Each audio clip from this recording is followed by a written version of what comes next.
చాలా మంది నిన్నటి నుంచి ఒకటే ఆరా, పోలీసుల ఆరా ఓదిక్కు, ప్రభుత్వం ఆరా ఓదిక్కు, మీడియా వల్ల ఆరా ఓదిక్కు. ఏంది ఇట్లా మాది అడవిలో తిరగాల్సిన వాళ్ళంతా బషీర్బాగ్ ప్రెస్ క్లబ్ కాడికి వస్తా ఉన్నారంట. ఎవరు వీళ్ళంతా? ఎందుకు వీళ్ళంతా ఒకటైనారు? ఈ దళ సభ్యురాలు ఎవరైనా ఆ రోజు స్టార్ట్ చేసిరు మెల్లగా, దళ నాయకురాలు ఎవరైనా.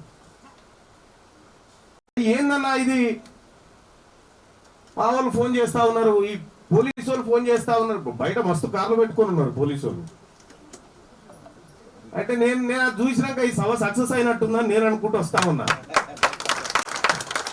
అంటే ఒకప్పుడు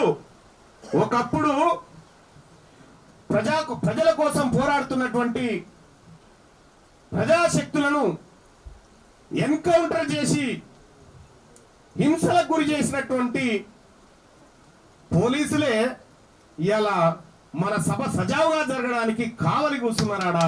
అంటే ఇది ప్రజాస్వామ్యానికి ఉన్నటువంటి బలం అనేటువంటి విషయాన్ని గుర్తించండి. ఇవాళ నేను పార్టీ పెట్టిన కొత్తలోనే ఒక మాట చెప్పిన, వనజక్క ఆ రోజు సాక్ష్యం, ఇక్కడ ఉన్నటువంటి మా దేవల్ల సమ్మయ్య గారు వీళ్ళందరూ కూడా సాక్ష్యం. రేపటి తెలంగాణ రాజ్యాధికార పార్టీ తన ఎన్నికల మేనిఫెస్టోను మాజీ మావోయిస్టులకు ఇచ్చి ఆమోదింపజేసుకున్న తర్వాతనే ప్రజాక్షేత్రంలో తీసుకుపోతామని చెప్తున్నారు. ఇది దమ్ముందా? ఈ మాట చెప్పడానికి ఏ రాజకీయ పార్టీ కన్నా దమ్ముందా? ఎవరైనా చెప్పగలుగుతారా?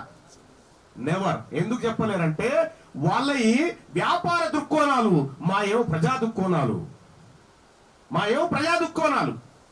ఇలా మావోయిస్టుల సిద్ధాంతమే మా సిద్ధాంతం అని చెప్పినటువంటి కల్వకుంట్ల చంద్రశేఖరరావు గారు, నేను ఇవాళ వివరణ ఇస్తా ఉన్నా. ఆ రోజు తీన్మార్ మల్లన్న భారతీయ జనతా పార్టీలకు పోయిందంటే ఆ రోజు నా హత్యకు కుట్ర చేసిరా లేదా ఒకసారి అడగండి. ఆ రోజు నా హత్యకు ఇదే బీఆర్ఎస్ పార్టీ నాయకులు కుట్ర చేస్తే నేను రక్షించుకొని మళ్ళీ తిరిగి వచ్చి ఈ వ్యవస్థను తయారు చేయగలిగిన. ఒకవేళ నేనే కనుక ఏమరపాటుగా ఉంటే ఏం జరిగేదో మీ అందరికీ తెలుసు.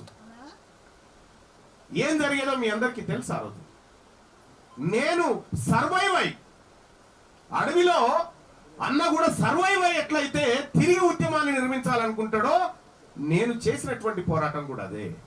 ఇవాళ తెలంగాణ రాజ్యాధికార పార్టీ ఇక్కడి వరకు వచ్చి ఏ రాజకీయ పార్టీ అయినా ప్రజాస్వామ్యయుతంగా మావోయిస్టు సోదరులను, మాజీ మావోయిస్టులను అసెంబ్లీకి తోలుకపోవాలి, వాళ్ళను కూడా వాళ్ళ వాదన రికార్డులకు ఎక్కాలి, వాళ్ళ వాదన చట్టాలుగా మారాలి, వాళ్ళ ఆశయం, వాళ్ళ గొంతు రికార్డులలో చట్టాలై ప్రజలకు అందాలనేటువంటి ఉద్దేశంతో ఆలోచించిన ఏకైక పార్టీ తెలంగాణ రాజ్యాధికార.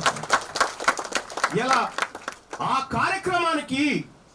కార్యక్రమానికి అక్కను సాక్ష్యంగా నిలబెట్టి అక్క ద్వారా రేపటి తెలంగాణ రాష్ట్రంలో మావోయిస్టులు చేస్తే పరిపాలన చేస్తే ఎట్లుంటుందో చూపిస్తుంది రేపు.